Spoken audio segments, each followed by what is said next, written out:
നമസ്കാരം. കേരളത്തിൽ മഴക്കാലം ശക്തമാകുന്നതിനോടൊപ്പം പനി രോഗങ്ങളും വർദ്ധിച്ചു വരുന്ന സാഹചര്യമാണ് നിലവിലുള്ളത്. ഇതോടൊപ്പം ഡെങ്കിപ്പനി കേസുകളിലും ഗണ്യമായ വർധനവ് റിപ്പോർട്ട് ചെയ്യുന്നുണ്ട്. രോഗത്തെക്കുറിച്ചുള്ള ശരിയായ അറിവും സംയോജിതമായ പ്രതിരോധ മാർഗങ്ങളും ഡെങ്കിപ്പനി നിയന്ത്രിക്കുന്നതിൽ നിർണായകമാണ്. ഡെങ്കിപ്പനിയെക്കുറിച്ചുള്ള വിശദ വിവരങ്ങളും പൊതുജനങ്ങൾ ശ്രദ്ധിക്കേണ്ട കാര്യങ്ങളും നമ്മളോടൊപ്പം പങ്കുവയ്ക്കുന്നതിനായി Thiruvananthapuram medical college community medicine വിഭാഗം assistant professor doctor Gayathri madam നമുക്കൊപ്പം ചേരുന്നു. സ്വാഗതം മാഡം. നമസ്കാരം മാഡം, എന്താണ് ഡെങ്കിപ്പനി എന്നാൽ? ഡെങ്കിപ്പനി എന്നാൽ കൊതുക് പരത്തുന്ന ഒരു തരം വൈറൽ അസുഖമാണ്. ഇത് ഈ ഡെങ്കി എന്ന വാക്ക് നമുക്ക് ആഫ്രിക്കയിലെ സ്വാഹിലി ഭാഷയിൽ കാഡിങ്ക പെപ്പോ എന്ന് പറയുന്ന വാക്കിൽ നിന്നാണ് ഡെങ്കി എന്ന വാക്ക് വരുന്നത്. അതായത് നമുക്ക് ദുഷ്ടാത്മാവിന്റെ പ്രഭാവം കൊണ്ടുണ്ടാവുന്ന അസുഖം. ഈ അസുഖത്തിൽ ഉണ്ടാകുന്ന കടുത്ത ശരീരവേദനയും മറ്റു ലക്ഷണങ്ങൾ കാരണമാണ് ഇങ്ങനെ ഒരു പേര് ഇതിനുണ്ടായത്. ശരി, ഇപ്പോൾ നിലവിലെ സാഹചര്യം എന്താണ് കേരളത്തില്? കേരളത്തിൽ നമുക്ക് പൊതുവായിട്ട് ഈ ഡെങ്കിപ്പനി നമുക്ക് ട്രോപ്പിക്കൽ ക്ലൈമറ്റ്സിലാണ് കൂടുതലായിട്ട് കാണുന്നത്. അപ്പൊ കേരളം നമുക്ക് ഒരു ട്രോപ്പിക്കൽ ബെൽറ്റിലാണ് ഇരിക്കുന്നത്. കൂടുതലായിട്ട് നമുക്ക് മഴ സമയത്ത് മഴയ്ക്ക് ശേഷമാണ് ഡെങ്കിപ്പനി കൂടുതലായിട്ട് നമുക്ക് ഉണ്ടാകുന്നത്. ഈ ഡെങ്കി വൈറസ് 4 ഇനം വൈറസുകളുണ്ട്. അപ്പൊ അതിന്റെ 4 ഇനവും, അതായത് 1, 2, 3, 4 അങ്ങനെ 4 ഇനം വൈറസുകളും നമ്മൾ കേരളത്തില് സർക്കുലേറ്റ് ചെയ്യുന്നതായിട്ട് കാണപ്പെടുന്നുണ്ട്. അപ്പൊ നമ്മുടെ മഴ സമയത്തും മഴയ്ക്ക് ശേഷവുമാണ് ഡെങ്കിപ്പനി കേസുകൾ വളരെ വർധന ഉണ്ടാവുന്നത്. ഇപ്പൊ നമുക്ക് 2026 തന്നെ എടുത്തു നോക്കിയാല് നമുക്ക് ടോട്ടൽ 10,000 മുകളിൽ നമുക്ക് കേസസ് പോയിട്ടുണ്ട്. അതിൽ നമുക്ക് കൺഫേംഡ് ആയിട്ട് കേസസ് ഉള്ളത് 3,500ഓളം കേസുകളുണ്ട്.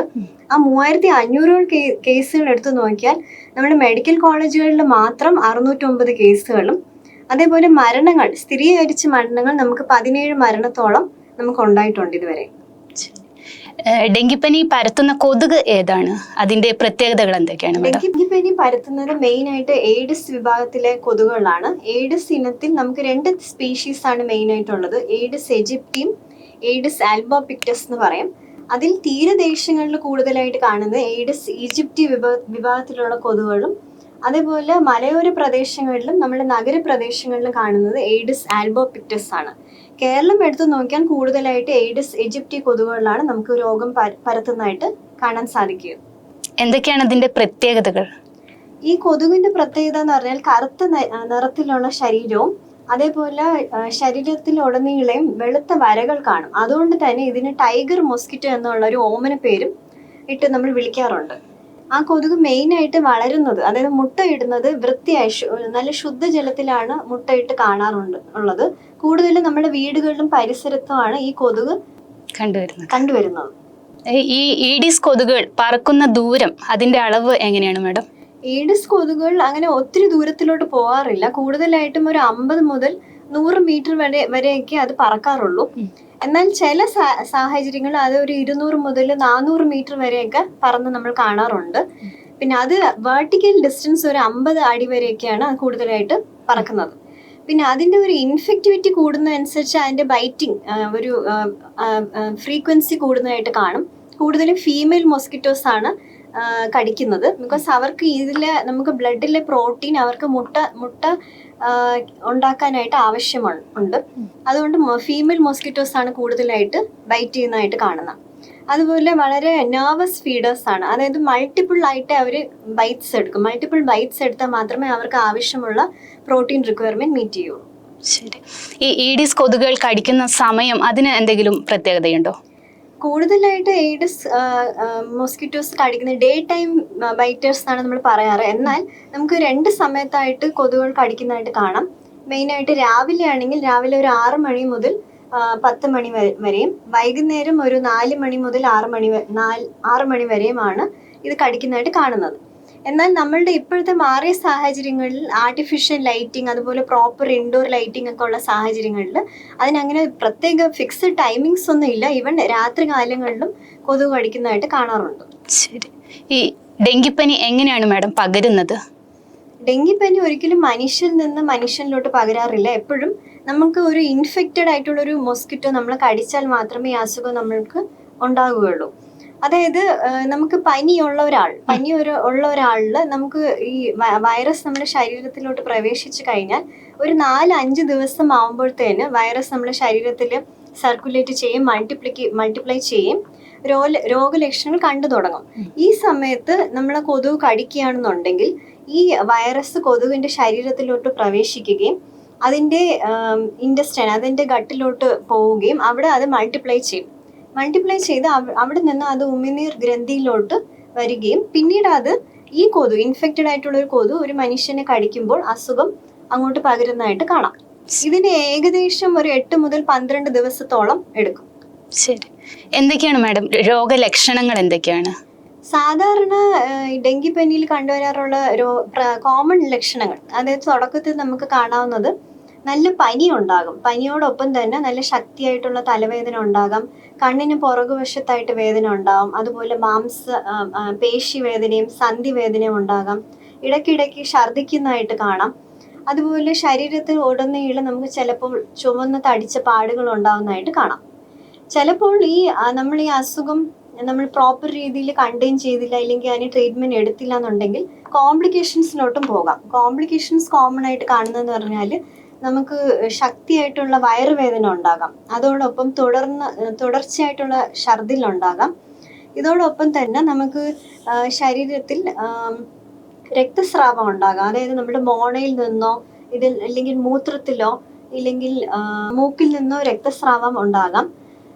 അതോടൊപ്പം നമുക്ക് കടുത്ത ക്ഷീണം, ശ്വാസതടസ്സം തുടങ്ങിയ ലക്ഷണങ്ങളൊക്കെയാണ് നമ്മുടെ കോംപ്ലിക്കേഷൻസ് ആയിട്ട് വരുന്നത്. ഇങ്ങനെ എന്തെങ്കിലും ലക്ഷണങ്ങൾ കണ്ടു തുടങ്ങുമ്പോൾ തന്നെ എത്രയും പെട്ടെന്ന് ആശുപത്രിയിൽ എത്തിക്കേണ്ടതാണ്.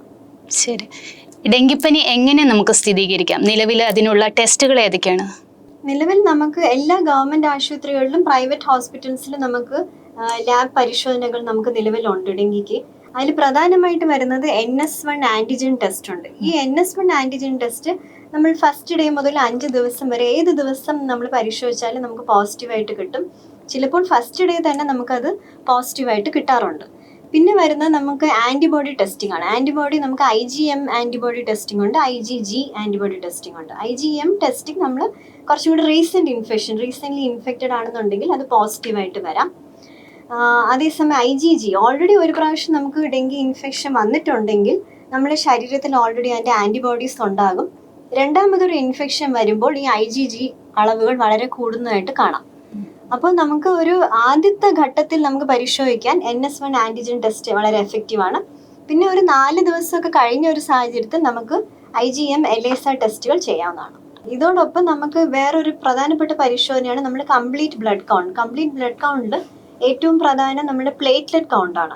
പ്ലേറ്റ്ലെറ്റ് കൗണ്ട് നമുക്ക് നോർമലായിട്ട് 1.5 to 4.5 lakhs വരെയാണ് വരുന്നത്. ഡെങ്കിപ്പനിയിൽ നമുക്ക് നോർമലായിട്ട് പ്ലേറ്റ്ലെറ്റ് കൗണ്ട് ഫോൾ ഉണ്ടാകാം, അതായത് ഒരു 1,00,000 താഴോട്ടൊക്കെ പ്ലേറ്റ്ലെറ്റ് കൗണ്ട് ഫോൾ ഉണ്ടാകാം. ഇത് പ്രധാനമായിട്ടും ഉണ്ടാകുന്നതെന്ന് പറഞ്ഞാൽ നമുക്ക് ഡെങ്കി ബാധിച്ച ഒരാളിൽ ബോൺ മാരോ സപ്രഷൻ ഉണ്ടാകാം. അപ്പം നമുക്ക് നോർമലായിട്ട് പ്ലേറ്റ്ലെറ്റ് ഡെവലപ്മെന്റ് ഉണ്ടാകുന്നില്ല. ഇല്ലാന്നുണ്ടെങ്കിൽ വൈറസ് നമ്മുടെ പ്ലേറ്റ്ലെറ്റ്സിനെ അറ്റാക്ക് ചെയ്യുന്നതുകൊണ്ട് പ്രശ്നം വരാം. ആന്റിബോഡീസ് പ്ലേറ്റ്ലെറ്റിനെ അറ്റാക്ക് ചെയ്യുമ്പോൾ നമുക്ക് പ്ലേറ്റ്ലെറ്റ് കൗണ്ട് ഫോൾ വരാം. ചിലപ്പോൾ കൗണ്ട് 20,000 താഴോട്ട് പോകാം. ഇത് ഒരു സിവിയർ സിറ്റുവേഷൻ ആണ്. പക്ഷെ ഇതോടൊപ്പം നമുക്ക് രക്തസ്രാവം, നേരത്തെ പറഞ്ഞതുപോലെ മോണയിൽ നിന്നോ മൂക്കിൽ നിന്നോ ഇല്ലെങ്കിൽ മൂത്രത്തിലോ രക്തസ്രാവം ഉണ്ടാവുകയോ കറുത്ത മലം പോകുന്ന സിറ്റുവേഷൻസ് വരുവാണെന്നുണ്ടെങ്കിൽ അത് എക്സ്ട്രീം കോംപ്ലിക്കേഷൻസ് ആണ്. നമ്മളത് ബ്ലഡ് ട്രാൻസ്ഫ്യൂഷൻ പോലുള്ള ചികിത്സകൾ ചെയ്യേണ്ടി വരും. ശരി, ഡെങ്കിപ്പനിയുടെ ചികിത്സ എങ്ങനെയാണ്? അതിന് പ്രത്യേക മരുന്ന് എന്തെങ്കിലും ഉണ്ടോ? ഡെങ്കിപ്പനിക്ക് നിലവിൽ ഒരു സ്പെസിഫിക് ട്രീറ്റ്മെന്റ് ഇല്ല, അതായത് ഒരു ആന്റി വൈറൽ ഇതുവരെയും കണ്ടുപിടിച്ചിട്ടില്ല. ഡെങ്കിക്ക് പ്രതിരോധമായിട്ട് വാക്സിൻസ് ഡെവലപ്പ് ചെയ്തുകൊണ്ടിരിക്കുകയാണ്, പലതും ട്രയൽ ഫേസിലുണ്ട്. പക്ഷെ നിലവിൽ നമുക്ക് ഡെങ്കിക്ക് ഏറ്റവും നന്നായിട്ട് ചെയ്യാൻ പറ്റുന്ന പറഞ്ഞാൽ സപ്പോർട്ടീവ് കെയർ തന്നെയാണ്. അതിൽ ഏറ്റവും പ്രധാനം എന്ന് പറഞ്ഞാൽ പ്രോപ്പർ റെസ്റ്റ് എടുക്കുക, അതുപോലെ ഹൈഡ്രേഷൻ. നമ്മൾ പ്രോപ്പറായിട്ട് പാനീയങ്ങൾ നമുക്ക് വീട്ടിൽ തന്നെ പാനീയങ്ങൾ നമുക്ക് കഴിക്കാവുന്നതാണ്. ഡെങ്കിപ്പനിയിൽ നിർജ്ജലീകരണം ഉണ്ടാകാൻ സാധ്യത വളരെ കൂടുതലാണ്. അപ്പോൾ ഈ സാഹചര്യത്തിൽ നമ്മൾ പാനീയങ്ങൾ കഴിച്ച് നമ്മളുടെ ശരീരത്തിൽ ഹൈഡ്രേഷൻ ലെവൽസ് മെയിൻറ്റെയിൻ ചെയ്യാന്നുള്ളത് വളരെ സുപ്രധാനമാണ്. ഇതിന് നമുക്ക് എന്തെല്ലാം നമുക്ക് കഴിക്കാം എന്നുള്ളത് നോക്കാം. അതായത് നമുക്ക് വീട്ടിൽ ഉണ്ടാക്കുന്ന തിളപ്പിച്ചാറ്റിയ വെള്ളത്തിൽ നമുക്ക് കഞ്ഞിവെള്ളം ഉപയോഗിക്കാവുന്നതാണ്. അതേപോലെ നാരങ്ങ വെള്ളത്തിൽ ഒരു നുള്ളു ഉപ്പും അതുപോലെ ഒരു ടീസ്പൂൺ പഞ്ചസാരയും ഇട്ട് ഉപയോഗിക്കാവുന്നതാണ്. നമുക്ക് ORS ലൈനുകൾ കുടിക്കാവുന്നതാണ്. അതുപോലെ കരിക്കിൻ വെള്ളം കുടിക്കാവുന്നതാണ്. ഇതെല്ലാം നമുക്ക്, അതുപോലെ പഴച്ചാറുകളും സൂപ്പുകളും നമുക്ക് കഴിക്കാവുന്നതാണ്. പിന്നെ നമ്മൾ സ്വയം ചികിത്സ നേടാതിരിക്കുക. ഇത്രയും കാര്യങ്ങളാണ് നമ്മൾ ഡെങ്കിക്ക് മെയിനായിട്ട് ചെയ്യാവുന്നത്. ശരി, ഡെങ്കിപ്പനിയുടെ സമയത്ത് പനി ഉള്ളപ്പോൾ നമുക്ക് എന്തൊക്കെ ഗുളികൾ കഴിക്കാം?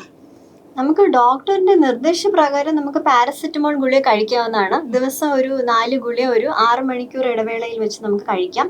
എന്നാൽ ഒഴിവാക്കേണ്ട ചില ഗുളികളുണ്ട്. അതായത് നമുക്ക് NSAID വിഭാഗത്തിൽപ്പെട്ട ആസ്പിരിൻ, ഡൈക്ലോഫെനാക് തുടങ്ങിയ ഗുളികൾ നമ്മൾ കഴിക്കാൻ പാടില്ല. ബിക്കോസ് അത് നമുക്ക് ബ്ലീഡിങ് സാധ്യതകൾ കൂടുതലായിട്ട് കാണാം. പിന്നെ അതുപോലെ സ്റ്റിറോയിഡുകൾ നമ്മൾ ഒഴിവാക്കേണ്ടതാണ്. ബിക്കോസ് ഇതും നമുക്ക് ബ്ലീഡിങ് കൂട്ടാം. പിന്നെ ആന്റിബയോട്ടിക്സ് ഒരിക്കലും ഡെങ്കി പനിക്ക് എഫക്റ്റീവേ അല്ല. അപ്പൊ നമ്മൾ ആന്റിബയോട്ടിക്സ് ഒഴിവാക്കേണ്ടതാണ്. കേരളത്തിലെ ഡ്രൈ ഡേ ആചരണം എന്താണ്? കേരളത്തിൽ നേരത്തെ പറഞ്ഞതുപോലെ ഇപ്പം രോഗവ്യാപനം വളരെ കൂടുതലാണ്. പിന്നെ അതുപോലെ നമുക്ക് നഗരപ്രദേശങ്ങളിലും ഗ്രാമപ്രദേശങ്ങളിലും ഒരേപോലെ രോഗവ്യാപനം കൂടുന്നുണ്ട്. അപ്പൊ ഇതിൽ നമ്മൾ പ്രധാനമായിട്ട് ഞാൻ പറഞ്ഞതുപോലെ ശുദ്ധവെള്ളം കെട്ടി നിൽക്കുന്ന പല സാഹചര്യങ്ങൾ നമുക്ക് വീടുകളിലും നമ്മുടെ പരിസരത്തിലും ഉണ്ടാകാം. അപ്പൊ ഇതിൽ നമ്മൾ കമ്മ്യൂണിറ്റി ലെവലിൽ നമുക്ക് വളരെ വലിയൊരു റെസ്പോൺസിബിലിറ്റി ഉണ്ട്. അതിനായിട്ട് നമ്മുടെ കേരള ഗവൺമെന്റ് നിർദ്ദേശിക്കുന്നതാണ് നമ്മുടെ dry day observation. Dry days നമ്മൾ ചെയ്യുന്നത് എല്ലാ സ്കൂളുകളിലും വെള്ളിയാഴ്ചകളിലും, അതുപോലെ ഓഫീസുകളിലും സ്ഥാപനങ്ങളിലും എല്ലാ ശനിയാഴ്ചകളിലും, അതുപോലെ വീടുകളിലും നമ്മൾ എല്ലാ ഞായറാഴ്ചകളിലും ഡ്രൈ ഡേ ഒബ്സർവ് ചെയ്ത് വരുന്നുണ്ട്. അപ്പൊ ഈ ഡ്രൈ ഡേ ഒബ്സർവേഷൻ എന്ന് പറഞ്ഞാൽ എന്തെന്ന് നോക്കാം. ഒരു 10 മിനിറ്റ് സമയം എടുത്തുകൊണ്ട് നമ്മൾ നമ്മുടെ വീടും പരിസരവും ചുറ്റി നോക്കുക. ഇതിൽ വെള്ളം കെട്ടിക്കിടക്കുന്ന സാഹചര്യങ്ങൾ നമ്മൾ ഐഡന്റിഫൈ ചെയ്യേണ്ടതാണ്.